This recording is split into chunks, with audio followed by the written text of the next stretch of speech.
Right, these next two pieces before we have another musical break, before I do the final roundup tonight, is a warning of what happens when things go catastrophically wrong and you don't deal with the problems. This was not on our world. This was on their world. He studied why the volcanoes weren't belching the much needed atmospheric gases and thus not releasing any warmth. Things were getting worse. Nibiru's problems was to be solved by getting gold to repair the atmosphere and or to blast the volcanoes with nuclear weapons, or he could decide to do nothing.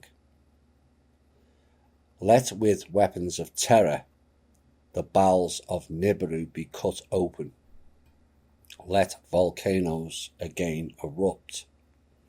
He then commanded with weapons of terror skyborne chariots were armed with terror missiles from the sky where volcanoes struck.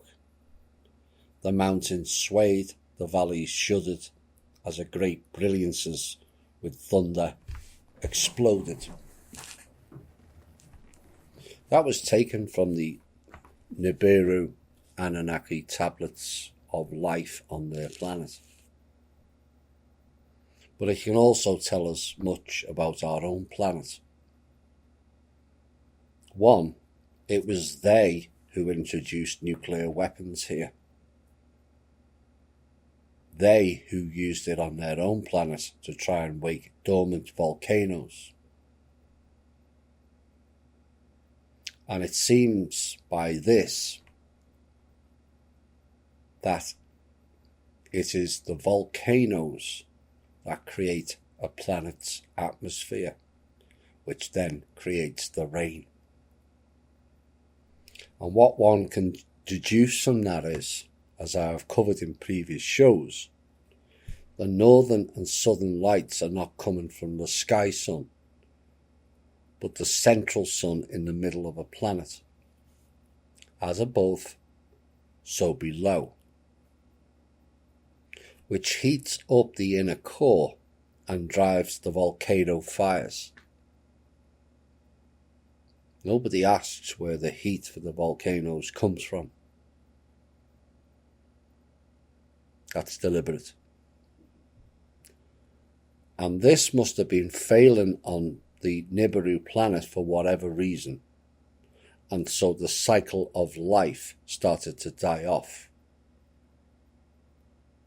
The planet begins to shrink and shrivel up due to no expansion of the hardened rock that came out of the volcano. If a planet shrinks, it then becomes a hollowed out planetoid. It subsequently resembles a moon. Is it possible our moon was Nibiru after all?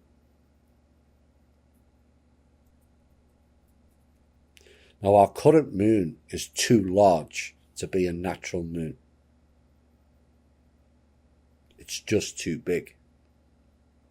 And it is, as a course of nature, cannot be fixed in a fixed stationary orbit with only one side shown. Under the laws of nature, that is not possible. Which means it is a fixed satellite station only facing one way. It's a bit like cable TV channels. They don't swirl around and point out into space. Although heaven forbid ET's wanting to watch some of the shite that's on our TVs. It's fixed directly onto the planet. Exactly the same way as the moon. And that is why it was placed there.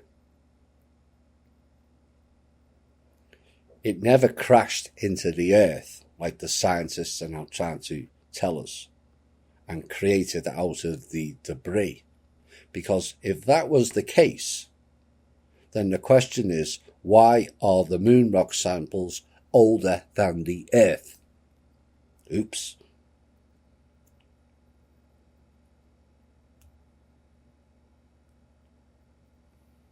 Now, the Nibiruans came here for the monatomic gold to reseed their planet's atmosphere. But could it be the case that they mined too much gold on their own planet? Given that gold is a planet's ballast. They mined too much, which then sent Nibiru on its elongated orbit. And perhaps there's a reason why many of our volcanoes are going off now and why I warned to stay off mountains recently. Expansion.